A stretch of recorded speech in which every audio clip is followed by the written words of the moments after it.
So this is video 1.6C, College Algebra, and we are ready for example 6.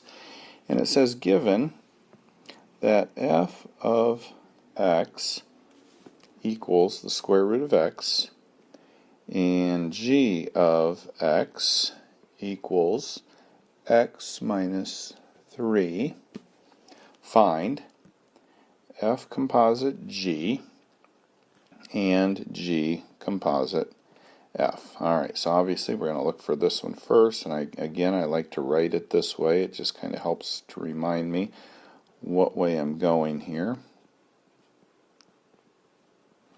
Okay, so we're going to find this one first. So we're going to start with the innermost, g of x, which is x minus 3, and we're going to take that x minus 3 and plug it in here. Okay, so f composite g is going to be f of, what's g of x? X minus 3, which means when I go to my f of x right here, I'm going to put x minus 3 in its place. So that's going to give me the square root of x minus 3. Okay, g of x right here. Very similar.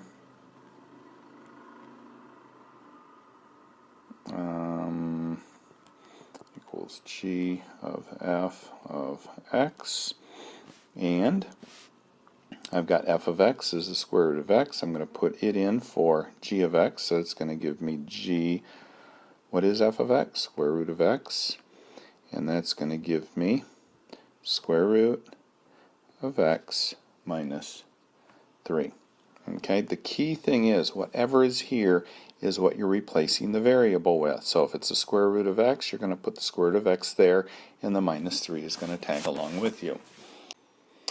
Okay, so the B part of example 6 says find the domains of f composite g and g composite f. Alright, so let's first of all look at the domain of f. Domain of f, which is right here, is basically any number that is 0 or bigger. Okay, we don't want a negative square root, so it can be any number 0 or bigger. So we can put it in interval notation, which is what this is called. Okay, it can be 0 and go all the way up into infinity as long as it's positive. That's what f is. Now what about g? G domain can be anything, right? There's no fraction where the numerator is going to be 0. There's no radical, so that means it can be anything. So we're going to go from negative infinity to positive infinity for our domain for g. Well, the question says, what is the composite of f, or the domain of f composite g? Okay, that's the hard part. Alright, so now we look at the domain of g. We've determined that the domain of g is negative infinity to infinity. Then we must find the output of g, because whatever we get for g we have to put in for f. Okay, our output of g becomes the input of f, what we put in here. Okay, since the inputs for f cannot be negative, we can't put a number in here that's negative, so we have to find the numbers that are going to make this negative so that we don't put them in here. So the numbers that make this negative are all numbers smaller than 3. 3 or bigger will make this a positive number, so that when we put it in here we have a positive radical. So the f of g ends up being in interval notation, which is what I like to write best, 3 to infinity. So what you end up doing is, you know, you've got a domain here and a domain here, and you know the composite domain is going to be some stuff from both of these. Okay, so we're going to look at what output is going to make this go into here and not work. And that number is going to be, let's say our output here was negative 6. Now we take the negative 6 and put it in here for x. Now we have the square root of negative 6. Doesn't work. So if we put a 4, because it can be between 3 and positive infinity. Let's put a 4 in here. 4 minus 3 is 1. Put the 1 right here. We got a square root of positive 1. That works. Okay, let's look at the G composite F. Now F becomes the very first part here. Okay, so let's look at the domain of F. What can F be? F can be any number. F can be any number greater than 0, right? So we've got, or greater than or equal to 0. So we have 0 to infinity, because we can put any number we want in here as long as it's not negative. Okay, now we look at our output. The square root of any of these is going to be positive, and any number fits here. I mean, you don't have to worry about your denominator being 0. You don't have to worry about a radical being negative, because there aren't either of those here. So G can accept any number. Okay?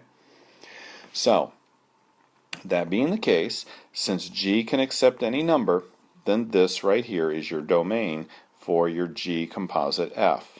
Okay? Because F is 0 up through infinity, and since G of X can accept any number, then all of these numbers work, so that ends up being your domain. Okay, this whole domain thing is really, really confusing sometimes.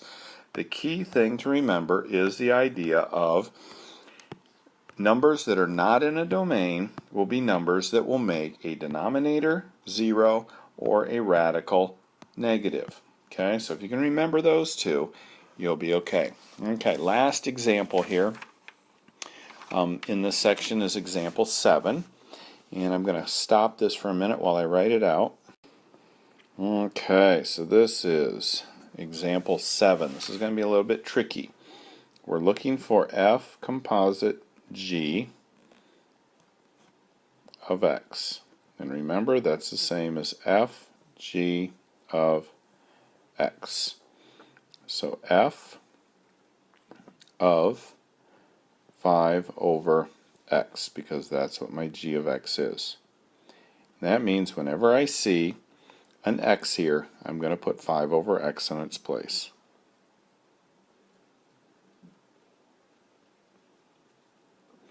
That's what I'm trying to solve. That is F composite G. Okay, so what do I do? First of all, I'm going to find common denominators. I always want to, when I have multiple terms in a numerator or denominator, I want to combine those so they become one. So, I'm going to do that, and that gives me 5 minus 2x over x, and I still have this 1 up here. Okay, now I'm going to flip them over, this one over, and multiply. So basically, I get for my F composite G x over 5 minus 2x.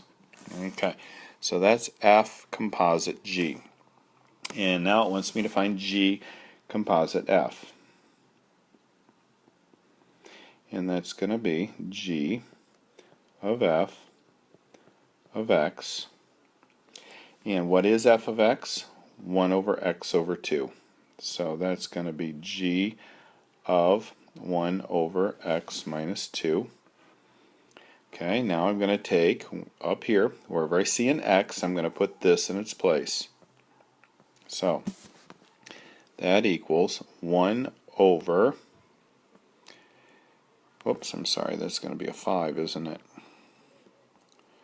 5 over, because we're taking that there, x, 1 over x minus 2. I'm going to flip that over, and I get 5 times x minus 2 over 1 gives me 5x minus 10 for my G composite F. And that's all we're going to do in 1.6. So that's it for the lecture. We're going to skip the decomposing a function as a composition, so don't worry about that little section there.